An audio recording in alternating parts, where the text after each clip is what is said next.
Seorang tante muda mengasuh dan tinggal di rumah seorang pria tua kaya yang sakit dan butuh pengasuh. Dirinya menghadapi situasi yang rumit karena ternyata ada maksud dan tujuan di balik semua itu. Film dengan judul Door to the Night yang dirilis pada tahun 2013 yang lalu akan menceritakan kisahnya. Seorang tante muda bernama Yonghwa tinggal di sebuah rumah yang cukup besar dan halaman yang luas.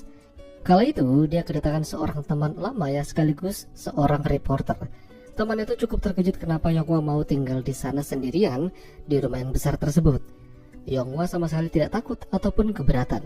Tapi di balik semua itu ada masa lalu yang kelam yang telah dilewatinya.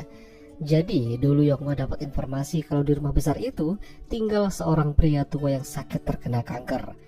Diketahui hidupnya sudah tidak akan lama lagi. Pria tua itu bernama Jong-suk. Jong-suk tidak memiliki siapa-siapa lagi di sana. Istri dan anak laki-lakinya udah meninggalkan dia duluan.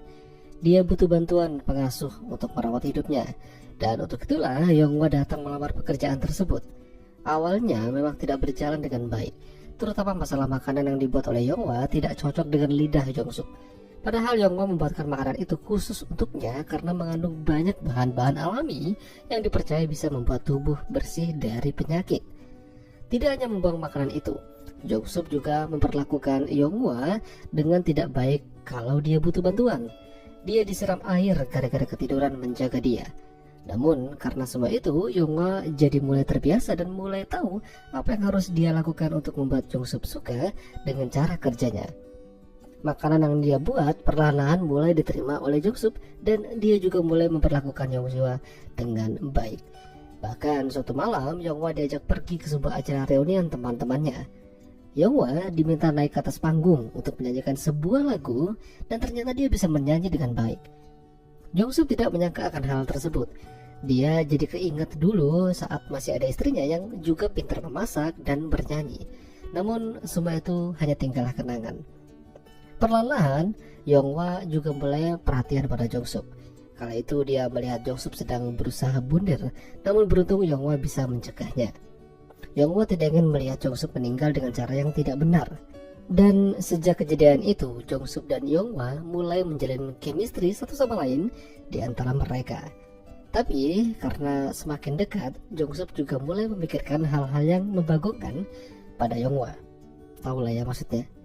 Mereka pergi ke dokter bersama-sama dan hasilnya memang cukup menyedihkan. Jadi Jong-suk ini divonis kemungkinan tidak akan bertahan lama lagi. Ya paling mungkin sekitar 6 bulan lah. Namun dia tidak ingin memikirkan hal tersebut dan memilih menjalani hari-hari bahagia bersama dengan Yonghwa. Tapi memang terkadang Jong-suk dibuat stres karena terkadang sakitnya itu kambuh hingga dia ingin menganu Yonghwa tapi beruntungnya gagal. Kedekatan mereka ternyata makin membuat Jong-suk jadi gagal fokus. Terkadang itu yang dia lihat tuh bukan wajah Yonghwa tapi malah salah-salah kancing. Ada-ada aja orang tua satu ini. Tapi entah kenapa makin kesini justru Yonghwa makin merasa sedih berada di sana. Apa yang terjadi? Ya, jadi dulu jauh sebelum Yonghwa menjadi pengasuh, dia punya kekasih bernama Yonghwan, yang tidak lain adalah anak dari Jong-suk. Yonghwan dan ayahnya kali itu terlibat adu mulut, bahkan dia meninggalkan ayahnya pergi dari rumah itu.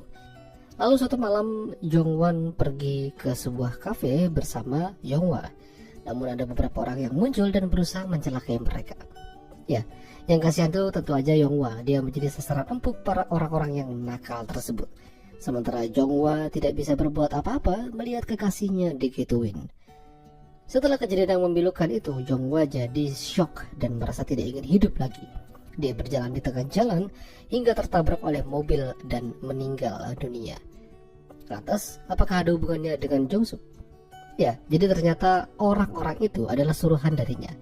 Dia tidak setuju anaknya berhubungan dengan Yonghwa yang dulu ternyata hanya bekerja menjadi seorang wanita rendahan.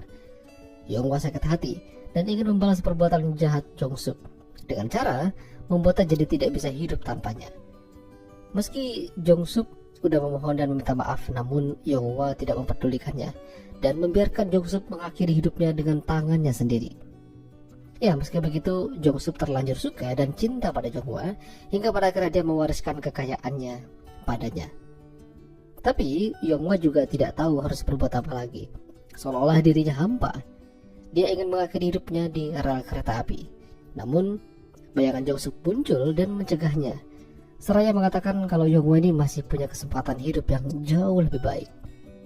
Jong-suk pergi naik kereta bersama dengan Jong-woo kecil sambil melambaikan tangan. Ya, itulah tadi alur cerita film Door to the Night.